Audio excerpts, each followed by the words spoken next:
Hello అండి, అందరికీ నమస్కారం. ముందుగా ప్రేక్షకులందరికీ సంక్రాంతి పండుగ శుభాకాంక్షలు. సంక్రాంతి అనగానే మనందరికీ తెలుసు, అల్లుళ్ళు వస్తారు, చుట్టాలు వస్తారు. కానీ ఈసారి మాత్రం మన శంకర వరప్రసాద్ గారు పండగకి వచ్చేస్తున్నారు. మరి మామూలుగానే ఆయన బిగ్ స్క్రీన్ పైకి వస్తేనే మనకి ఎప్పుడు వస్తే అప్పుడే పండగలా ఉంటుంది. అలాంటిది ఆయన పండగకే వస్తున్నారు అని అంటే, అది కూడా మన సంక్రాంతి కింగ్ డైరెక్టర్ అనిల్ రావిపూడి గారితో కలిసి వస్తున్నారు అని అంటే, అన్నిటికీ మించి మన మెగా విక్టరీ కాంబినేషన్తో కలిసి వస్తున్నారు అని అంటే, ఈసారి బాక్సులు బద్దలు అవ్వాల్సిందే అని అర్థమైపోతుంది. ఐ థింక్ ఈసారి గోల్డ్ బాక్సులు బద్దలు అవుతాయి. సో ఎస్, మరి మన శంకర వరప్రసాద్ గారు పండుగకు వస్తున్నారు గురించి మాట్లాడడానికి మా సంక్రాంతి కింగ్ డైరెక్టర్ అనిల్ రావిపూడి గారితో పాటు మా ఇద్దరు వండర్ఫుల్ ప్రొడ్యూసర్స్ కూడా ఈరోజు ఇక్కడికి రావడం చాలా చాలా సంతోషంగా ఉంది. First of all hearty congratulations. Already cinema కోసం మేము అందరం ఎంత ఈగర్గా వెయిట్ చేస్తున్నామో మీకు తెలుసు కాబట్టి. సో అండ్ ఈ సినిమాకి సంబంధించిన ప్రతి విశేషం అలా అలా మాలోకి ఇంకిపోయిందనమాట. ప్రతి పాట, ప్రతి కంటెంట్, ప్రతి డైలాగు. అలాంటిది ఇక నాకు తెలిసి థియేటర్స్లో చూసిన తర్వాత నిజంగా పండగే. So first of all Anil Ravipudi గారి సినిమా అనగానే తక్కువ రోజుల్లో అయిపోతుంది, అనుకున్న బడ్జెట్లో అయిపోతుంది, గోల్డెన్ డైరెక్టర్ టు ప్రొడ్యూసర్, ఇలాంటి అన్ని ట్యాగ్స్ ఆయనకు ఉన్నాయి. కాబట్టి ప్రొడ్యూసర్స్గా ఫస్ట్ నేను మిమ్మల్ని అడుగుతా, ఎన్ని రోజులు అనుకున్నారు? ఫస్ట్ పేపర్ పైన ఎన్ని రోజుల్లో కంప్లీట్ అయింది? అన్నట్టు 85 days అనుకున్న పేపర్ మీద వెళ్ళాము. సో 85 days లో సినిమా కంప్లీట్ చేసాం. నిజం అండి. 85 అంటే 85 అంటే 1-2 days అటు ఇటు ఉంటుంది. బట్ మేము అనుకుంది 85 days లో కంప్లీట్ చేద్దాం పెట్టుకున్నాము. అదే డేట్స్ లో మేము కంప్లీట్ చేసాం. అంటే మినిమం 80 days యాక్చువల్గా, ఇంకా బాగా ముందే చేద్దాం అంటున్నాం కానీ తగ్గేది. స్ట్రైక్స్ వల్ల మాకు డేట్స్ కాంబినేషన్ ప్రాబ్లం వల్ల వాటి వల్ల ఒక 4 రోజులు పెరిగింది. కానీ ఈసారి మాన్సూన్ ఎక్స్టెండ్ అయింది, బాగా గట్టిగా 1 month ఎక్స్టెండ్ అయింది. దానివల్ల ఒక వర్క్ డిస్టర్బ్ అయ్యి ఇంకొక 4-5 days పెరిగిపోయింది. ఓకే, అంటే మామూలుగా ఒక్కొక్క సినిమాకి ఒక్కొక్క రకమైన ఛాలెంజెస్ వస్తూ ఉంటాయి. అన్నీ ఒకటే రిపీట్ అవ్వాలని కూడా లేదు. కానీ మెగాస్టార్ ఒకవైపు చిరంజీవి గారు, విక్టరీ వెంకటేష్ గారు, లేడీ సూపర్ స్టార్ నయనతార గారు, ఇలాంటి ఒక star cast and of course Sachin Khedekar గారి దగ్గర నుంచి ఎవరిని తీసుకున్నా బిగ్ పర్సనాలిటీస్, ఇంతమంది కాంబినేషన్లో అనుకున్నది అనుకున్నట్టుగా వర్కౌట్ చేయడం అనేది అసలు అది మామూలు విషయం కాదు. ఆ ఛాలెంజెస్ ఏం ఫేస్ చేసి ఉండుంటారు ఇంత వాస్ట్ సినిమాలో? అంటే అది చెప్పాలంటే అండి, డైరెక్టర్ గారికి ఉన్న క్లారిటీ మెయిన్ అని చెప్తాను. ఎందుకంటే సపోజ్ మేము నెక్స్ట్ వీక్ ఈ సీన్స్ చేద్దాం ఈ యాక్టర్స్తో, మాకు ఈ స్ట్రైక్ వల్ల చాలా ఇబ్బంది పడ్డాం. ఆ యాక్టర్స్ డేట్స్ ప్రాబ్లం అవుతాయి, మా లొకేషన్స్ ప్రాబ్లం అవుతాయి, అన్నీ అయినప్పుడు బట్ ఆయనకి ఆ కన్విక్షన్, ఆ విజన్ ఉంది కాబట్టి ఓకే ఈ యాక్టర్స్ లేకపోతే ఆ టైంలో మనకి వేరే వర్క్ ఏం చేయొచ్చు అని ముందుగా ప్రీ ప్లాన్ ఉండటం వల్ల కూడా చాలా హెల్ప్ అయింది. లేకపోతే అదే వర్క్ చేయాలన్నప్పుడు సినిమా ఆ టైంకి అవ్వదు. చాలామంది ఏంటంటే నువ్వు ఎందుకు తొందరపడుతున్నావు, స్ట్రైక్ ఉన్న ఇబ్బంది ఉంది, అనిల్ 10 రోజులు సినిమా చేసేస్తాడు కదా, అనిల్ 20 days సినిమా చేసేస్తాడు కదా, ఫాస్ట్గా తీసేస్తాడు కదా, అనిల్ చూసుకుంటాడు కదా, నువ్వెందుకు మమ్మల్ని టెన్షన్ పెడుతున్నావు చాలా ప్రొడ్యూసర్లు.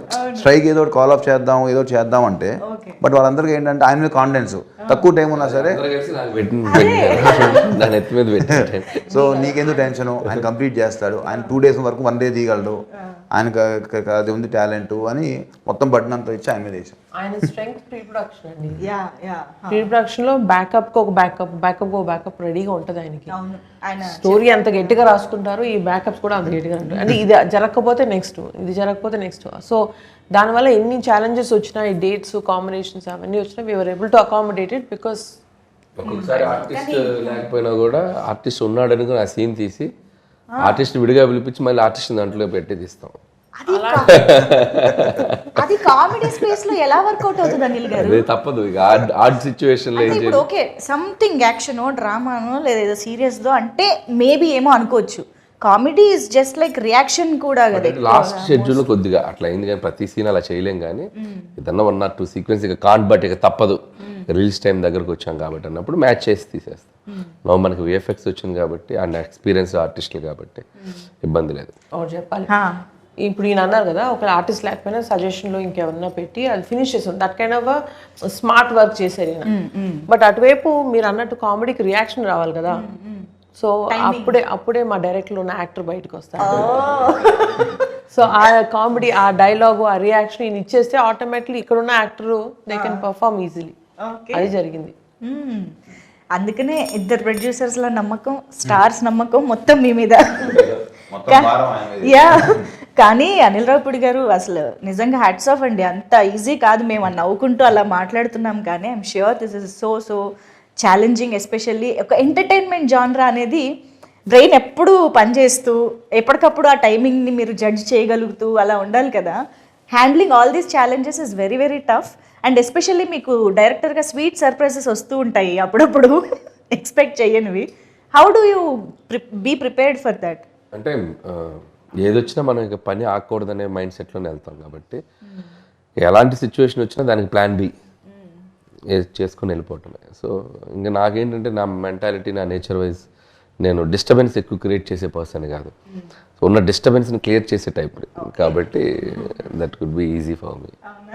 అంటే మేము విన్నాము ఇంతకు ముందు కూడా మీరు అన్నారు ప్లాన్ ఏ కాదు, ప్లాన్ బి కాదు, ప్లాన్ సి కూడా పెట్టుకుంటూ ఉంటారు అనిల్ రావుపూడి గారు అన్నట్టు.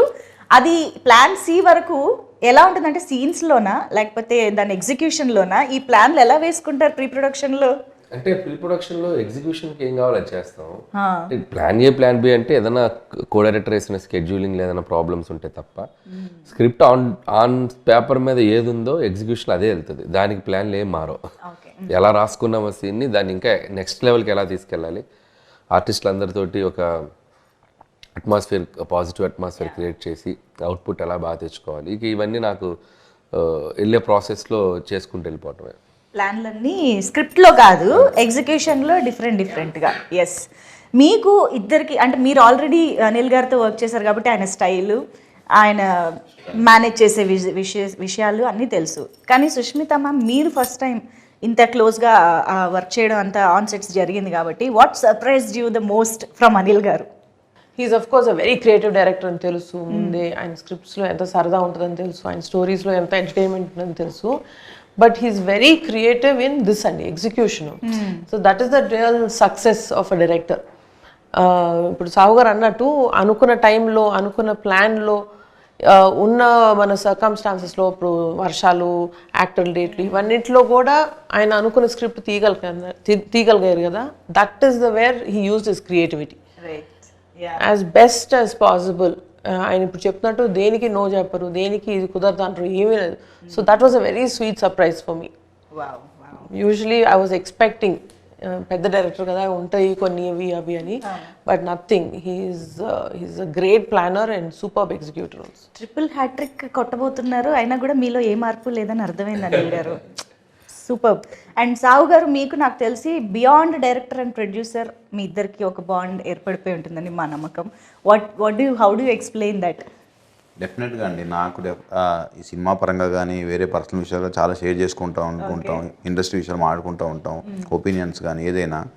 సో దాన్ని ఏమంటాం, మూవీ విషయానికి వస్తే విషయాలంటే అత్తగారు మామగారిని ఎలాగ అలాంటివి లేవు కదా. అవన్నీ సినిమాలు చూపించేస్తున్నారు ఇంకా. ఓకే. సో ఇంకోటి ఏంటంటే డెఫినెట్గా ఆయన ముందు డైరెక్టర్గా సరే నా సినిమా ఇది బాగుండాలి అని ఎంత ఆలోచిస్తారు, ప్రొడ్యూసర్ కూడా ఈ సినిమా వల్ల ఎంత లాభం ఉండాలి అనేది కూడా ఆలోచిస్తారు. మనం చూస్తే చాలా తక్కువ మంది డైరెక్టర్స్కి అసలు ముందు అది ఉంటుంది. ఈయన ఏంటంటే ముందే బడ్జెట్ వేసేప్పుడు కూడా ఓకే అసలు మనకి ఎంత బిజినెస్ అవుతుంది, మనం ఎంతలో తీస్తే సేఫ్ అవుతాం, ఎట్లా ఏంటి, మనం రేపు పొద్దున్న సినిమా రిలీజ్ అయినా కూడా ఎంత బాగుండాలి, అందరూ బాగుండాలి, బయర్స్ కానీ ఎగ్జిబిటర్స్ అందరూ. సో ఈ స్పేస్లో అందరూ హ్యాపీగా ఉంటే నాకు ముందు హ్యాపీగా ఉంటుంది, నేను పీస్ఫుల్గా పడుకుంటాను. ఎప్పుడు అదే చెప్తాను, నాకు ఎక్కడ ఇబ్బంది ఉన్నా నాకు చెప్పు, నేను చూసి కంట్రోల్ చేస్తాను. ఎంతసేపు తన మైండ్ ఏంటంటే ఒక ప్రొడ్యూసర్కి ఆ చైన్లో ఉన్న అందరూ కూడా హ్యాపీగా ఉండేటట్టు ఆలోచిస్తారు, కానీ వేరే ఆలోచన ఉండదు. తను ఒక్కోసారి తనే కాంప్రమైజ్ అవుతాడు. సరే సీన్ చేద్దాం అనుకుంటే అబ్బా ఇది ఎందుకు లెక్క చెక్ అవుతుంది, నేను ఇంకో ఆలోచిస్తాను. సో ఆ క్లారిటీ తనకు ఉంది కాబట్టి ఒక సీన్కి 4-5 రకాలుగా కూడా ఆలోచించి ఎక్కడ తగ్గిద్దాము ఏంటి అని ఆయనే. నేను అందుకనే అంట నీళ్ళు ఉండగా దిగులు తనకు ఎందుకు అంటానంటే దానికే అంట. సో ఆ ప్రెషర్ అంతా కూడా ఆయనే పడతాడు పాపం. ప్రొడ్యూసర్ల స్లోగన్ అనిల్ ఉండగా దిగులు దండగా. అది డెఫినెట్ అండి. ఐ థింక్ బడ్జెట్ విషయంలో మాట్లాడితే ఇంకొక ఇంపార్టెంట్ విషయం ఎస్పెషల్లీ విత్ అనిల్ గారు ఈజ్ ప్రమోషన్. అంటే cinema budget divides into 2 parts, ఒక ప్రొడక్షన్కి ఒకటి ప్రమోషన్కి అన్నట్టుగా ఉంటుంది కదా. ఈ ప్రమోషన్ ప్లానింగ్లో హీస్ డెఫినెట్లీ నంబర్ 1 మాస్టర్. మాట్లాడకూడదు ఇప్పుడు, మళ్ళీ ఆయన ప్రమోషన్ తక్కువైంది కదా నేనే ప్రమోట్ చేసి ఎక్కువ రెమ్యూనరేషన్ అడిగేటట్టున్నారు. అవునా? బట్ ఈ ప్లానింగ్ ఎలా జరుగుతుంది, ఏ స్టేజ్ నుంచి జరుగుతుంది, ఆ బడ్జెట్ డివిజన్ ఎలా జరుగుతుంది మాకు తెలియాలి. అంటే ప్రమోషన్స్కి నాకు తెలిసి ప్రొడక్షన్కి పెద్ద బడ్జెట్ ప్రెషర్ ఉండదండి. అంటే ఈవెంట్ ప్రీ రిలీజ్ ఈవెంట్ చేయటం, లేకపోతే అవుట్డోర్ ఈవెంట్ చేయటం అంటే అంతే. ఈ మనకి మిగతా అన్ని సెట్లో షూట్ చేసి ఇప్పుడు ఈ మధ్య అంతా అదే చేస్తున్నాం. అంటే సంక్రాంతి నుంచి అదే స్టార్ట్ చేశారు, అంత ముందు కూడా కొంతమంది అలా చేసేవాళ్ళు.